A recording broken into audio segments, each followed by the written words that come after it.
क्या आपको इसका मीनिंग और स्कोप पता है? चलिए, पता है तो अच्छी बात है और डिस्कस कर लेते हैं। नहीं पता है तो this is going to be a very interesting class for you. इसका मीनिंग क्या है कॉज ऑफ एक्शन का? देखिए, कॉज ऑफ एक्शन, जो भी एक्शन लिया गया या आप ले रहे हो, उसका ग्राउंड क्या है, उसका रीज़न क्या है। अगर आपके पास कोई राइट है तो आप ऐसे ही रैंडमली तो कोर्ट नहीं चले जाओगे। उस राइट का उल्लंघन होना चाहिए, उस अधिकार का उल्लंघन होना चाहिए या वायलेशन होना चाहिए, तभी आप कोर्ट जाओगे। फॉर एग्जाम्पल, मेरे पास प्रॉपर्टी है और मैं उसकी ओनर हूँ, आपने मुझे डिस्पोजेस कर दिया। अब मेरे पास रेमेडी क्या है? क्या मैं कोर्ट जा सकती हूँ? और अगर मेरे पास कोई रेमेडी ही अवेलेबल नहीं है तो ऐसे राइट का क्या मतलब? कुछ याद आ रहा है? यस, उबी जस्ट इबी रेमेडियम, where there is right there is remedy. तो अब इस राइट को प्रोटेक्ट करने के लिए उस राइट को कुछ होना चाहिए, उस राइट का वायलेशन होना चाहिए, तभी मेरे पास एक कॉज ऑफ एक्शन आएगा। तो कॉज ऑफ एक्शन को अगर हम सिंपली दो तरीकों से बोले तो वो क्या है? There is a legal right, existence of a legal right and violation of that legal right.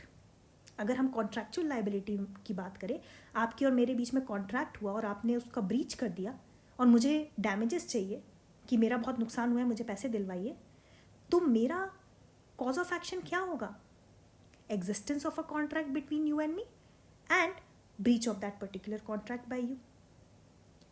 अब ये समझना बहुत ज़रूरी है, कॉज ऑफ एक्शन बहुत इंपॉर्टेंट होता है सूट के लिए। इनफैक्ट ये एक ऐसी कड़ी होता है जिसके इर्द गिर्द पूरा सूट मंडराता है। अगर आपने अपने प्लेंट के बारे में हम ऑलरेडी समझ चुके हैं कि प्लेंट में अगर आपने अपना कॉज ऑफ एक्शन डिस्क्लोज नहीं किया तो आपका प्लेंट रिजेक्ट भी हो सकता है, ऑर्डर 7 रूल 11 क्लॉज ए के अंडर। अब प्लीज माइंड यू, डिस्क्लोजर और प्रूफ करना दो अलग अलग चीज़ें हैं। अगर मैंने अपना कॉज ऑफ एक्शन बताया ही नहीं प्लेंट में तो उसको रिजेक्ट कर देंगे। बट मान लीजिए मैंने अपना कॉज ऑफ एक्शन बताया बट मैं उसको प्रूव नहीं कर पाई तो सूट डिसमिस होगा। अच्छा, एक और चीज़ इंपॉर्टेंट है और बहुत ही it is kind of very interesting कि अगर मैं सूट फाइल करने जा रही हूँ तो कॉज ऑफ एक्शन किसको डिस्क्लोज करना पड़ेगा? मुझे ही डिस्क्लोज करना पड़ेगा। अगर मुझे कोर्ट से रेमेडी चाहिए तो I have to tell them my cause of action ना, कि why do I want a particular remedy या why do I want a particular relief. क्योंकि हमने अपने पिछले वीडियोज़ में देखा है कि रिलीफ और रेमेडी में क्या डिफरेंस है।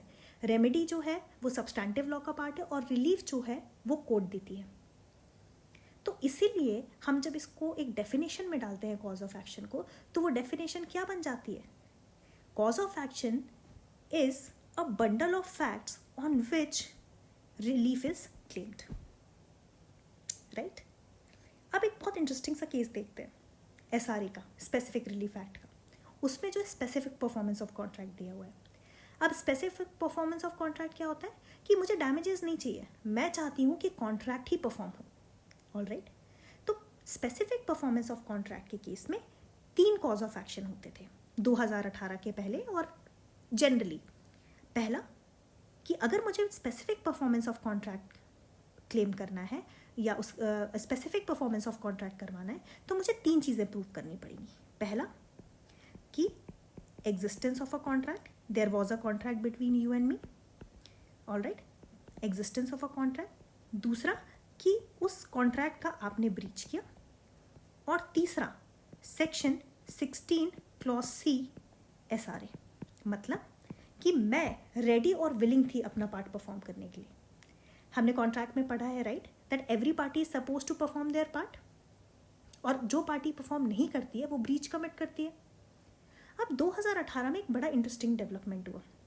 2018 के पहले ये इम्पॉर्टेंट था कि प्लेंट में ये वाला पार्ट 16 क्लॉज C का कि प्लेंटिव रेडी है और विलिंग है वो लिखना पड़ता था, अवर करना पड़ता था, असर्ट करना पड़ता था, उसको स्टेट करना पड़ता था स्पेसिफिकली।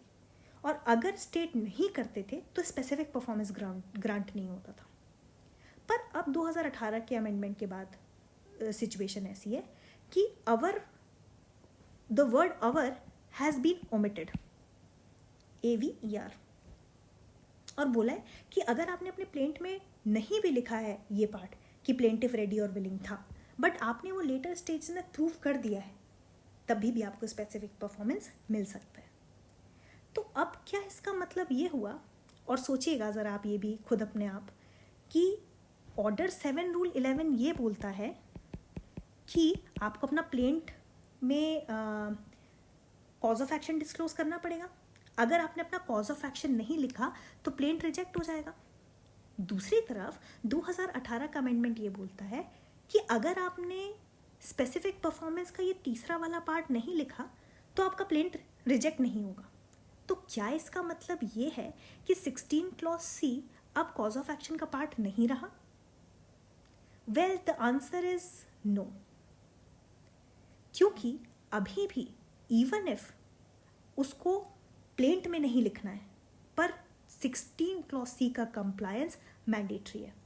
अगर प्लेंटिफ प्रूव नहीं कर पाता है लेटर स्टेजेस में कि वो रेडी और विलिंग था, तो स्पेसिफिक परफॉर्मेंस ग्रांट नहीं होगी।